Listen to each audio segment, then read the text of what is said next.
প্রিয় শ্রোতা দর্শক, মাস্টারি সংবাদের পক্ষ থেকে আমি শান্তা ইসলাম জানাচ্ছি আন্তরিক শুভেচ্ছা। আপনারা যারা সারাদিন বিভিন্ন কাজে ব্যস্ত থাকেন, তাদের জন্য মাস্টারি সংবাদের এই আয়োজন। জানাচ্ছি আজ ঘটে যাওয়া সংবাদের ভেতর বাহির। আশা করি আমাদের সঙ্গে যুক্ত আছেন।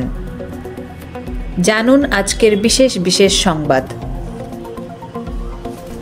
সংবাদের শিরোনাম: শাহবাগ ছাড়লেন চিকিৎসকরা, কর্মবিরতি চলবে।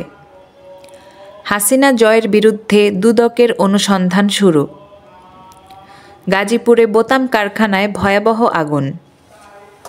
নরসিংদীতে প্লাস্টিক কারখানা আগুনে পুড়ে ছাই। মেয়ে থেকে ছেলে, শ্রাবণী এখন ফারুক। নারী ক্রিকেটারদের বেতন বাড়ালো বিসিবি। বিস্তারিত সংবাদ। শাহবাগ থেকে অবরোধ তুলে নিয়েছেন ট্রেনি চিকিৎসকরা। রোববার বিকেল ৫:১৫টায় শাহবাগ থেকে অবরোধ তুলে নেওয়ার ঘোষণা দেন আন্দোলনে নেতৃত্ব দেওয়া চিকিৎসক জাবির। তবে কর্মবিরতি কর্মসূচি চালু রাখবেন তারা। আগামী বৃহস্পতিবারের মধ্যে ভাতা বৃদ্ধি করে প্রজ্ঞাপন না করা হলে আবারও সড়ক অবরোধ কর্মসূচিতে যাবেন চিকিৎসকরা।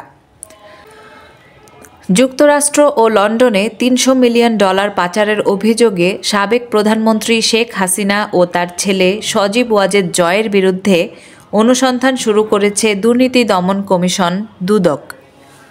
রবিবার সকালে দুদকের উপপরিচালক আখতারুল ইসলাম এ তথ্য নিশ্চিত করেন।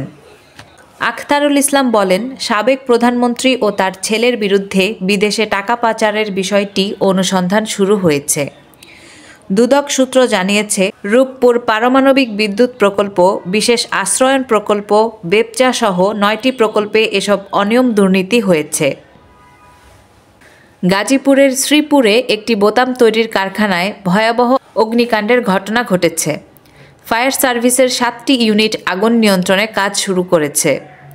কারখানা সূত্রে জানা গেছে, রোববার দুপুরে হঠাৎ করে কারখানার কেমিক্যাল গুদামে অগ্নিকাণ্ডের ঘটনা ঘটে। মুহূর্তেই সেখানে কয়েকটি বিস্ফোরণ হয়। কারখানার লোকজন আতঙ্কিত হয়ে ছোটাছুটি শুরু করেন। এতে কারখানার গুদামে থাকা কেমিক্যাল ভর্তি ড্রাম একের পর এক বিস্ফোরণ হচ্ছে।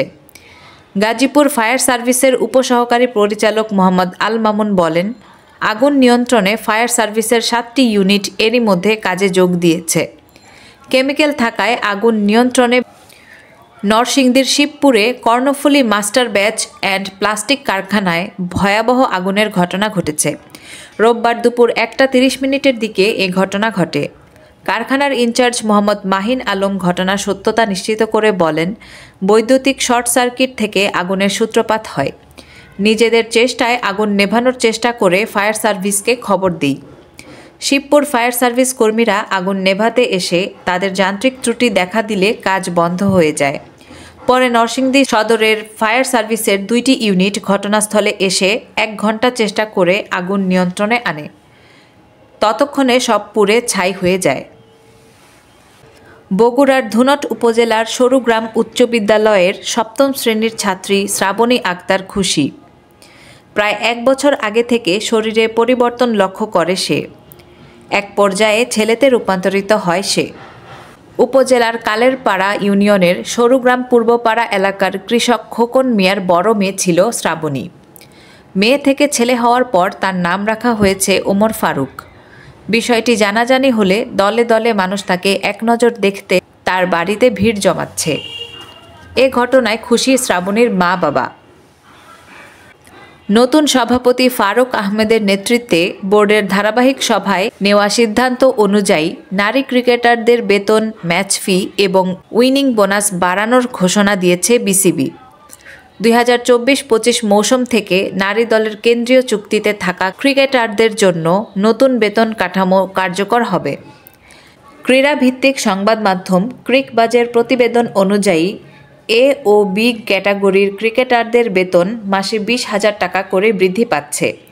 ফলে এ ক্যাটাগরির ক্রিকেটাররা মাসে ১,২০,০০০ টাকা এবং বি ক্যাটাগরির ক্রিকেটাররা ১,০০,০০০ টাকা পাবেন। এছাড়া সি ও ডি ক্যাটাগরিতে থাকা ক্রিকেটারদের বেতন বাড়ছে ১০,০০০ টাকা করে। নতুন কাঠামো অনুযায়ী সি ক্যাটাগরির জন্য মাসিক বেতন হবে ৭০,০০০ এবং ডি ক্যাটাগরির জন্য ৬০,০০০ টাকা। নারী দলের ম্যাচ ফি এবং সিরিজ জয়ের বোনাসের ক্ষেত্রেও নতুন নিয়ম চালু হচ্ছে। র্যাঙ্কিংয়ে শীর্ষ ৩ দলের বিপক্ষে ওয়ানডে জিতলে ১ লাখ টাকা, ৪ থেকে ৬ নম্বরের দলের বিপক্ষে ৭৫,০০০ টাকা এবং ৭ থেকে ৯ নম্বর দলের বিপক্ষে জয় পেলে ৫০,০০০ টাকা পাবেন ক্রিকেটাররা। টি-20-র ক্ষেত্রেও অনুরূপভাবে ম্যাচ ফি নির্ধারণ করা হয়েছে। নারী ক্রিকেটে এমন পদক্ষেপ ভবিষ্যতে খেলোয়াড়দের উৎসাহিত করবে এবং দলকে আরও শক্তিশালী করে তুলবে বলে আশা করছেন সংশ্লিষ্টরা। সংবাদের সূত্র, বাসস, কালবেলা, কালের কণ্ঠ। প্রিয় শ্রোতা দর্শক, মাস্টারি সংবাদের সঙ্গে থাকার জন্য ধন্যবাদ। যারা এখনও চ্যানেলটিকে সাবস্ক্রাইব করেননি তাদেরকে সাবস্ক্রাইব করে সঙ্গে থাকার আমন্ত্রণ।